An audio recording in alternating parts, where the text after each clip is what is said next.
Bonjour à toutes et à tous, je suis avec Valérie Dekowski devant l'ancien garage Renault et on fait une petite vidéo à l'occasion de la grande restitution de la troupe Amavada dont tu es un petit peu le pilote, le chef. Comment est-ce que tu résumerais un petit peu ta place dans cette troupe? Je suis le directeur artistique de l'association Amavada qui Ok, existe depuis 95 et ok, j'en suis aussi le fondateur.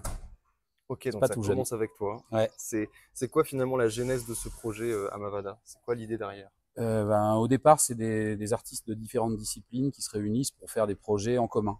Parce Ok, que dans la culture, tout est souvent un peu cloisonné. La musique de son côté, l'art contemporain du sien. Et à l'époque, on a eu envie de faire changer un petit peu tout ça. En tout cas, nous, on avait vraiment la ferme intention de créer des événements pluridisciplinaires, en ok, fait, ce qui se faisait pas tant que ça à l'époque. Donc, on a dû créer une asso pour le faire, tout simplement. vous Et êtes allé après, ça s'est développé. fusionner un peu tout ça, quoi. Fusionner tous les Voilà. genres. Au départ, c'était des initiatives, c'était une initiative d'un petit groupe d'artistes, et c'est devenu une association d'éducation populaire, de création artistique, Ok, assez importante. À Caen, là, on a presque 700 adhérents d'inscrits qui créent ok. vraiment au sein de l'association des amateurs et des professionnels, voilà, de toute discipline artistique. Vous comptez à peu près combien dans votre noyau dur d'artistes, de participants à cette démarche? Qui travaillent au quotidien dans Amavada, Ouais, qui serait... artistes et administrateurs, techniciens, peut-être une douzaine, Ok, noyau dur. ok. Et puis après, ben oui, c'est occasionnel, mais c'est tout aussi important et intéressant. Donc basé à Caen. Ouais. Mais alors, qu'est-ce qui vous a amené ici à la Ferté-Macé?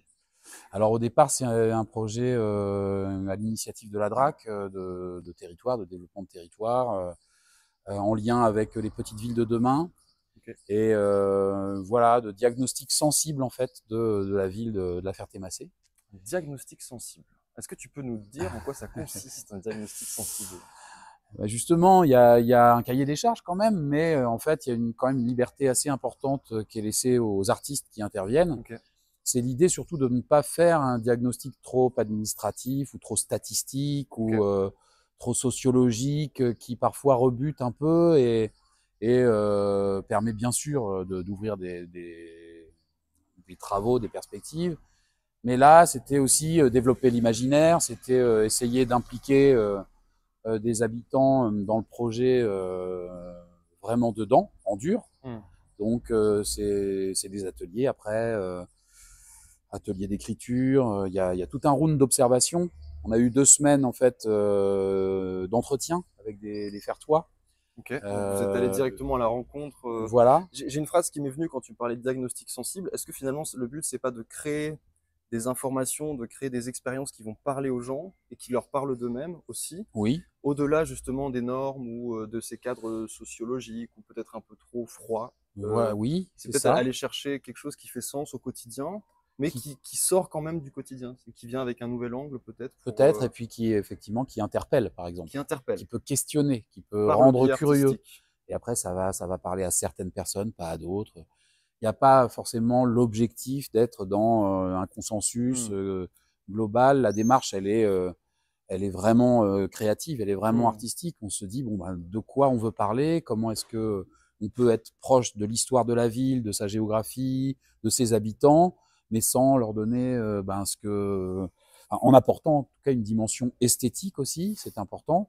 Et puis avoir des impulsions, comme par exemple se dire il va y avoir un rendu de ce travail-là. hmm. Eh bien, on va pas le faire dans le théâtre ou dans le cinéma, mais on va trouver un lieu qui a Bah, vécu dans la ville, d'où par le exemple, le garage. garage, ouais. Voilà. Ça, c'est un exemple de fou. Quand j'ai Et, vu que vous alliez faire ça ici, mm, je trouve que ça donne une perspective. Ça permet de comprendre en fait l'état d'esprit avec lequel vous partez. C'est ouais, que vous venez pas juste vous téléporter sur le territoire pour dire ce qu'il y a à dire, faire ce qu'il y a à faire, mais vous êtes quand même allé trouver ce lieu, vous êtes allé chercher le propriétaire, vous êtes dit on va faire une pièce de théâtre et on va faire une restitution mm, ici.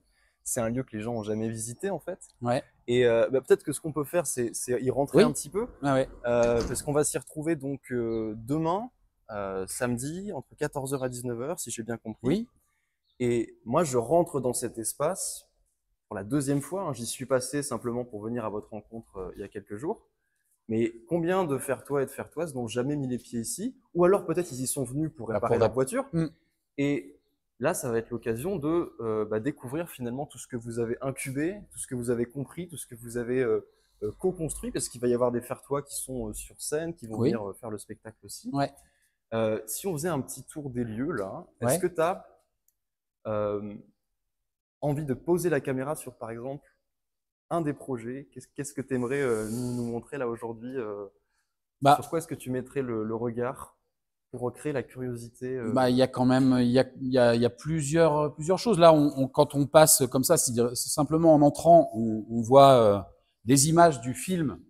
Justement, j'évoquais tout à l'heure les 2 semaines où en fait on a pris connaissance, on a fait des interviews, on a rencontré Ok. ce monsieur, par exemple Monsieur Moche, qui est dans son usine, dans son ancienne usine. On est allé voir sur place.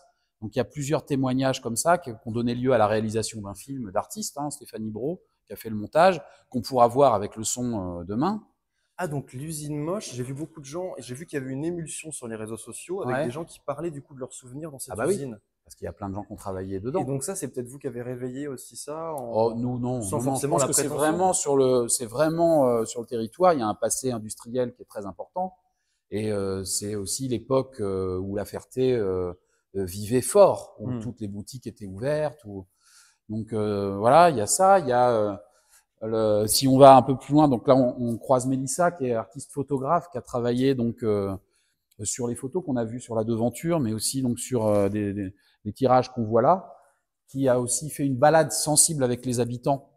Chacun a choisi un endroit qu'il aimait bien de La Ferté, tout le monde y allait, tout le monde prenait des photos argentiques, Ok. et ensuite on développait, on partageait, on montrait les photos. Donc ça, c'est aussi un boulot qui a été passionnant, avec prise de son, témoignages et tout ça. Voilà, une des premières. Tu peux me montrer les affiches? Quand on est arrivé, on a cherché aussi, justement, on a vu que beaucoup de boutiques étaient fermées. On s'est dit que ce qui serait intéressant, ça serait d'avoir, justement, de réquisitionner une des boutiques et d'y installer un QG. Donc, Ok. on a pensé au départ aux petites boutiques qui étaient de la boucherie, boulangerie, de la place. Ok. Ça, c'était pas possible pour des raisons officielles. Enfin bon, voilà. Et on a donc demandé à l'association Arborescence de nous prêter un bout de vitrine pour y faire un QG et y mettre des affiches un peu agite-propre, voilà, pour manifester aussi notre présence dans la ville quand on n'était pas là, que les gens passent devant et voient un peu, soient intéressés, intrigués.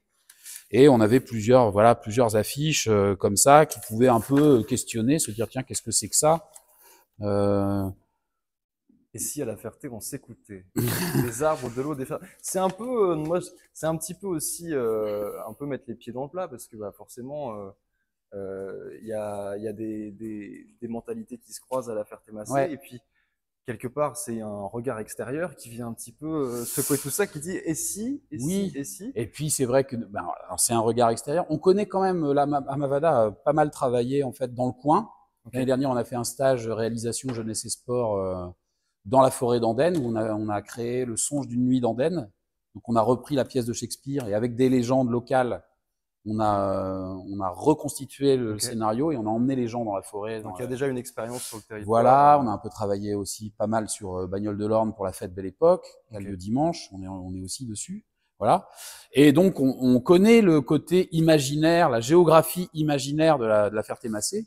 Et donc, on a transformé de la forêt d'Andenne. On a un petit peu renommé certains espaces. Donc, on a fait une géographie un peu imaginaire. Donc, on peut apposer comme ça sur la carte d'état-major. Donc ça, il nous reste à l'installer, hein, bien sûr. Mais voilà, on a des royaumes comme le royaume endormi d'Ovi, par exemple. Ceux qui Hmm. connaissent la rue d'Ovi, on peut imaginer de quoi on parle. Le château du nom de la Rose, le royaume d'en haut, Ça sera tout ça retranscrit dans la cité endormie, hein, c'est ça, c'est le voilà. texte que Le vous avez royaume écrit. enchanté du lac.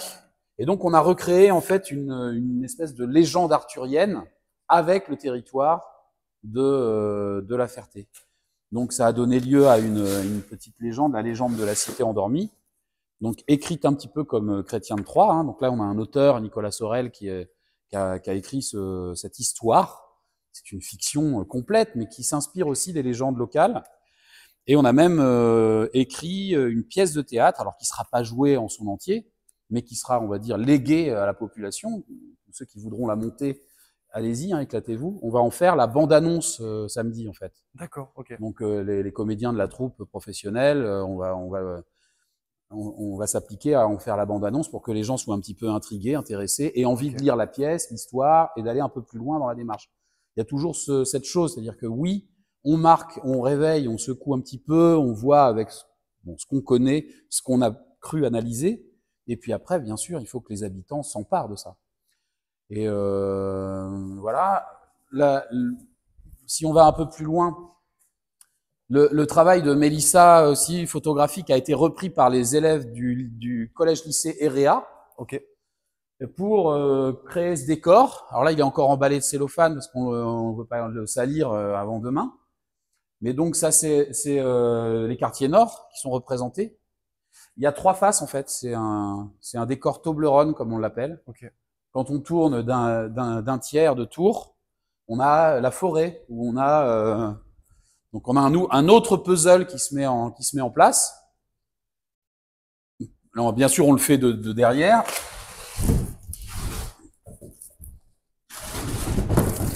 Voilà, si on retourne tous les panneaux, on a l'église de la Ferté, quoi, la place centrale. Et ça crée à chaque fois un nouveau décor. Ça crée un nouveau puzzle, quoi. Et ce sera aussi le fond de scène du coup de la pièce de théâtre. Ah, par exemple, oui, le fond de scène avec l'église, ça sert pour une certaine scène. Le fond de scène avec la forêt, et on peut aussi le changer en cours. Ouais, si ça, c'est ça peut en bouger. spectacle burlesque, on peut tout à fait changer le décor